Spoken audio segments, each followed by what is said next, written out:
कायनात का पहला गुनाह न शिर्क था न कुफ्र था, बल्कि पहला गुनाह ये था कि मैं उससे बेहतर हूँ। दूसरों की जिंदगियों में बेजा मदाखलत से आपको कुछ नहीं मिलने वाला।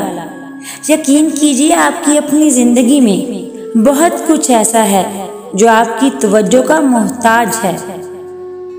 अगर एहसास जिंदा है तो आप वाकई ही जिंदा हैं, वरना जमीन पर पड़ा हुआ एक बोझ है। औरत एक ऐसा पत्थर है जिसे नफरत तोड़ ही नहीं सकती। उसे जब भी तोड़ा है मोहब्बत ने तोड़ा है।